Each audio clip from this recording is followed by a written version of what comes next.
जय हिंद। देखिए, international relation में हर जगह या घर हो बाहर हो, चाहे डोमेस्टिक पॉलिटिक्स हो या इंटरनेशनल रिलेशन हो, हर जगह शक्ति का ही खेल होता है। सत्ता और शक्ति के लिए ही संघर्ष होता है।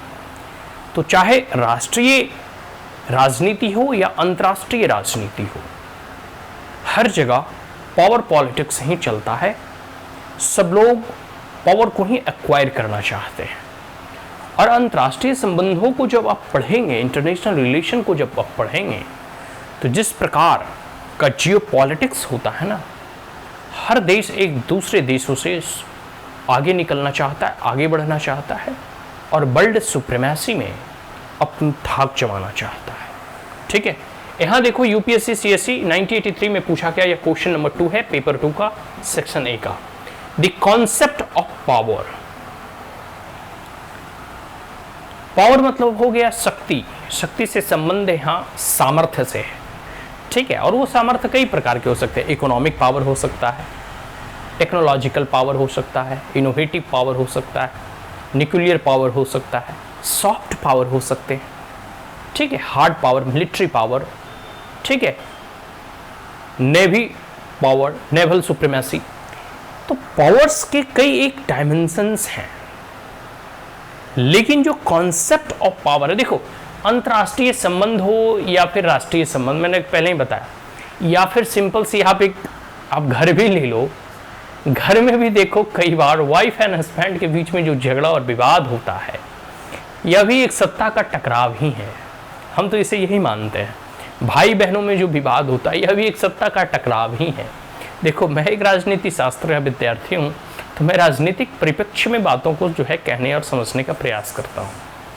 कई बार एक खिलौने को लेकर झगड़ा होता है कि मैं खेलूंगा और वो कहता है मैं खेलूंगा। यह भी एक एक प्रकार से पावर कॉन्फ्लिक्ट ही है कि एक खिलौने को लेकर दो जो है लोगों में जो है इतना कॉन्फ्लिक्ट होता है, इतना विवाद होता है। ठीक है, ये बातें यही जो है अंतर्राष्ट्रीय संबंधों में भी होती है कि वर्ल्ड सुप्रीमेसी या वर्ल्ड के बड़े बड़े जो पावरफुल कंट्री होते हैं, जैसे अभी एक समय था कि शीत युद्ध चल रहा था यूएसएसआर, जो वर्तमान का रसिया है, और यूनाइटेड स्टेट ऑफ अमेरिका के मध्य में। उसके बाद जो है वर्ल्ड सुप्रीमेसी को लेकर अभी वर्तमान में एक प्रकार से कोल्ड वार की स्थिति चल रही है चाइना और यूएसए के बीच में। ठीक है, जैसे क्वाड वगैरह का फॉर्मेशन हो रहा है, तो ग्रेजुअली आप इस बात को समझ सकते हैं कि कैसे दो देश आपस के सुप्रीमेसी को लेकर लगातार संघर्ष कर रहे हैं। और ऐसा कहा जाता है कि अब जो है यूनाइटेड स्टेट का समय खत्म हो चुका है। आने वाले समय में जो है चाइना वर्ल्ड सुप्रीमेसी या वर्ल्ड सुपर पावर बन जाएगा। ठीक है, लेकिन हाँ, इसमें समय लगेगा। और तो और ये सत्ता का संघर्ष जो है लगातार सतत चलते रहता है। कल आज कोई और देश है, कल कोई और देश होगा। है, कल एक समय था कि ब्रिटेन का पूरा जो है विश्व पर अपना साम्राज्य फैला हुआ था और कहा जाता था कि ब्रिटिश एम्पायर का सन कभी सेट नहीं करता है। ठीक है, तो ये एक चीज़ है। फिर धीरे धीरे उसकी सुप्रीमेसी द्वितीय विश्व युद्ध आते आते खत्म हुई, तो अमेरिका वर्ल्ड का सुपर पावर बन गया और अभी तक वो सोल सुपर पावर है। तो आने वाले समय में कौन सुप्रीमेसी हासिल करेगा, कोई नहीं जानता। जिसके पास आर्थिक दृष्टिकोण से, सामरिक दृष्टिकोण से, राजनीतिक दृष्टिकोण से और इसके साथ साथ सैन्य शक्ति के दृष्टिकोण से जो है सामर्थ्यवान हो, जो अधिक होगा, उसकी सुप्रीमेसी होगी। तो the concept of power is so elusive and it's so central to the study of international relation. देखो, कॉन्सेप्ट ऑफ पावर अंतर्राष्ट्रीय संबंधों को अध्ययन करने में का एक प्रकार से कह सकते हो केंद्र बिंदु है। जिस एक्सिस, जैसे आप मान के चलो कि एक्सिस के ऊपर पूरा का पूरा अर्थ रोटेट करता है, रिवॉल्व करता है, ठीक उसी प्रकार पावर्स और शक्ति के ऊपर पूरी की पूरी अंतर्राष्ट्रीय संबंध और अंतर्राष्ट्रीय शक्ति का ही संबंध जो है एक प्रकार से शक्ति का ही खेल है।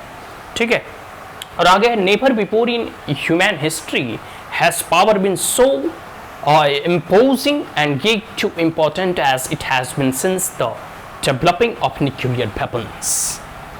यह कहा जा रहा है कि जब से अणु और परमाणु परीक्षण हुए और जब से न्यूक्लियर वेपन्स, एटॉमिक बम्स का खोज हुआ, उसके बाद से जो है इस शक्ति के सामर्थ्य का खेल जो है और खेला जाने लगा और यह और इम्पोर्टेंट हो गया। देखो, आपको विश्वास नहीं होगा कि प्रथम विश्व युद्ध हुआ, फिर द्वितीय विश्व युद्ध हो गया, और द्वितीय विश्व युद्ध में अमेरिका ने नागासाकी और हिरोशिमा जापान के 2 ऐसे भूभाग पर परमाणु बम फेंक दिए, जिससे कि बहुत जानमाल का नुकसान तो हुआ ही, और आगे आने वाली पीढ़ी भी लंगड़ी और लूली पैदा होती है। तो कहने का मतलब है वह अणु और परमाणु बम इतना भयावह है कि अगर वह देश दूसरे देशों को जीत भी लेता है तो वो कोई मायने नहीं रखता, क्योंकि मानवता को इससे बहुत क्षति पहुंचती है और निर्दोष लोग मारे जाते हैं। ठीक है, जबकि एक जस्ट एंड फेयर वार युद्ध का मतलब है कि जो आपसे लड़ रहा है वो सेना के बीच में संघर्ष होना। लेकिन क्योंकि जापान उस वक्त इतना सुपर पावर हो गया था ना कि पूरे के पूरे जो है नॉर्थ ईस्टर्न स्टेट तक जो है उसकी सुप्रीमेसी जो है पहुंच चुकी थी, सिंगापुर तक जो है वो उसका धाक पहुंच चुका था। तो ये जो चीज़ें हैं, सत्ता का संघर्ष, तो जो कन्वेंशनल वॉर थे वो अब मॉडर्न वॉर जो कह सकते हैं न्यूक्लियर वेपन से लड़े जाने लगे। और इसको देखते हुए द्वितीय विश्व युद्ध के बाद जब शीत युद्ध प्रारंभ हुआ, जब कोल्ड वार प्रारंभ हुआ, तो अमेरिका भी और यूएसएसआर भी दोनों के पास परमाणु बम थे। दोनों एक दूसरे से जहां तक हो सके युद्ध को अवॉइड करने का प्रयास कर रहे थे, क्योंकि दोनों को मालूम था कि अगर कोई भी देश एक दूसरे देश पर परमाणु आक्रमण करता है तो वह भी देश उसके ऊपर रिटेलिएट करेगा और इसके दुष्परिणाम बहुत ही भयावह होगा उस देश के आम नागरिकों के लिए और पूरे के पूरे मानव समाज के लिए। तो आप इस बात से समझ सकते हैं कि कॉन्सेप्ट ऑफ पावर अंतर्राष्ट्रीय संबंध की एक प्रकार से केंद्र बिंदु है, वह धुरी है जिसके इर्द गिर्द पूरे के पूरे अंतर्राष्ट्रीय संबंधों को समझा जा सकता है। पूरे के पूरे अंतर्राष्ट्रीय संबंधों के अध्ययन की केंद्र बिंदु भी शक्ति का ही है।